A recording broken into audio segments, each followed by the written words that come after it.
you say human beings are more than just a tool in the production process, is it like the economists who both in conventional economics and Islamic economics have been very critical of the axiomatization of economics? Are you agreeing with them, like putting axioms, like in the process of mathematization of economics, like equating the human or the production processes to the axioms in the mathematics and pure sciences? Yeah, well, definitely we need to include we call it now the human element, but it is in fact the moral element. Moral element includes also the institutional study of the history of any specific environment. When we look at it from economic point of view, it's not enough to say that we should produce and put the factors of production together. We need to ask, why should we produce? And how about the dignity of the other? Not only me, also the other. So we need to look at it from both an institutional approach and a moral approach at the same time. Here where the idea of justice and the idea of dignity of a human being. Dignity means that a person, a human being, is a respected being, is a being that deserves the best, that will make a foundation of the welfare or well-being or the respect, in fact, the dignity of that human being. The Quran expresses it in the term that God says we have honored the human being. وَلَقَدْ كَرَّمْنَا بَنِي آدَمَ.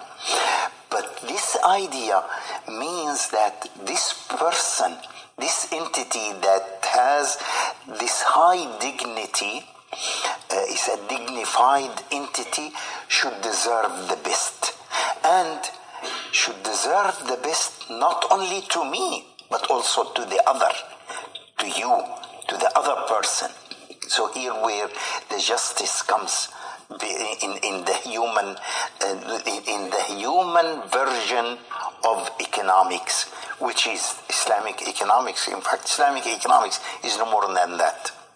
Right. So, in short, when we are saying including the human or moral version of the economic agent and reconstituting it into Islamic economics, in other words, are we saying that the addressees of Islamic economics are also not just the Muslims, but the whole humankind? Of course, it is the whole human being. Take the example of the word, both in English and in Arabic. In English, the word goods, and in Arabic, the word tayyibat. The Quran expresses things that a human being consume by tayyibat, and things that are bad for a human being by al-khaba'ith. So this tayyibat in fact means goods, but means goods in the true meaning of the word, not in the meaning of in the commercial meaning, that goods that we exchange, but goods that benefit a human being, whether in its own entity or in its surrounding environment. Both benefits. So here when we talk about things that benefit, we can call things that hurt as non-goods. Why should they be considered then properties? So in Islamic economics, in this regard, things that hurt human beings or its environment, we don't call them tayyibat. They do not have exchange value because they do not have moral value, because they are harmful. And what is the criteria? Is pure science. Look at the verse in the Quran that sets the principle.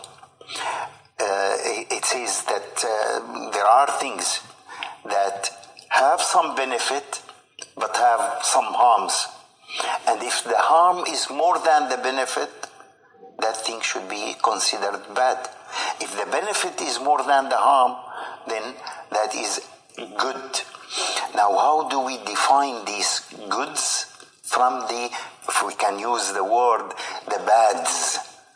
So the bads are those that are hurtful, harmful to the human being or its environment. And these cannot be called goods. And if they are not goods, they shouldn't be properties. And they should have no exchange value. I mean, we can take it as examples in real life. We know all. There is no dispute at all. And the criteria is purely scientific. There is no dispute between a human being, and of course I mean here the specialized human beings in all their different areas, that a substance X, say take opium, drug, or for the same reason liquor, it is harmful. And if it is harmful, it must not have exchange value. We must not assign to it an exchange value because it's harmful to human beings, to all beings, even to other beings, to animals, it is also harmful. Okay, so a thing that is harmful, should we produce it or we should abstain from it morally by the internal incentive of respecting a human being? And if it is so, then these are not goods, they are bads. And if they are bads, they should not be produced or exchanged. And this is why in Islamic economics, anything that is scientifically determined as harmful to human being or to its environment, we consider it outside the realm of basket of goods and services that are available in any community. Right, sir. So this was basically more about the micro foundations of the discipline of Islamic economics. If we change our question and we take the question to the macro level, or we put it the other way and we say, if any conventional economics as of the day, we want to transform it into an Islamic economy, what are the major macroeconomic tasks which need to be done before the economy turns into an Islamic one? Definitely there are certain measures that are needed. One, we should know the good and bad. We should know the good and bad by exerting our scientific abilities to determine what is harmful and what is beneficial, or what is at least non-harmful or not harmful. Things that are harmful should be outside the basket of economic production, distribution, consumption, and we just put them outside.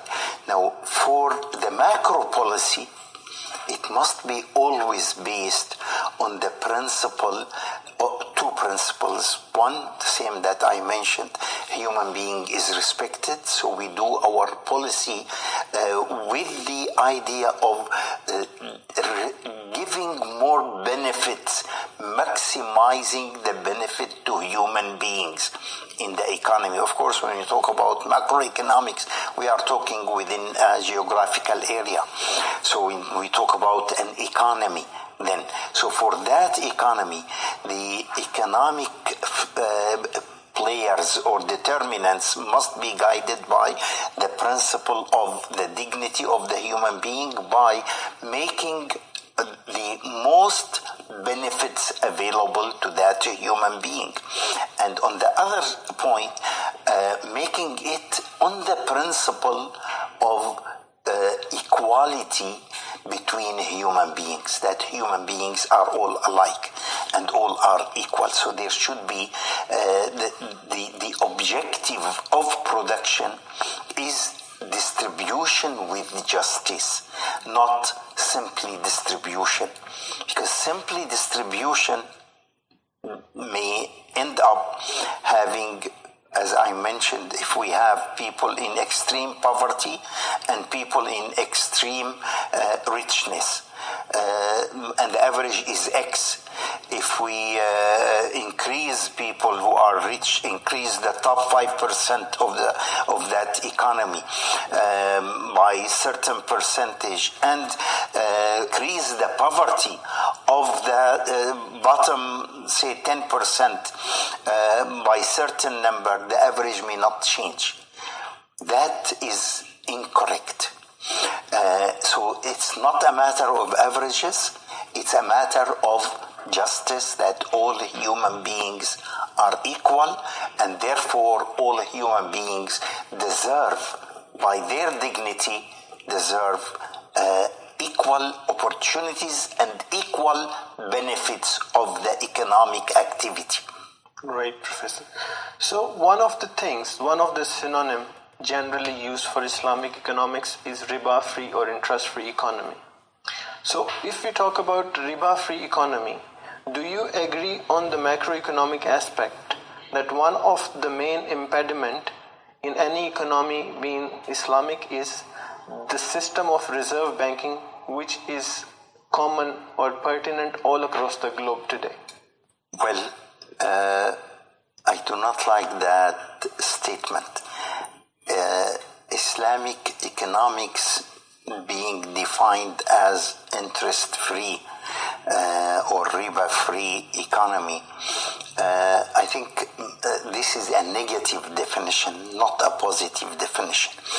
You cannot define a thing by what it is not, because there are many things it is not.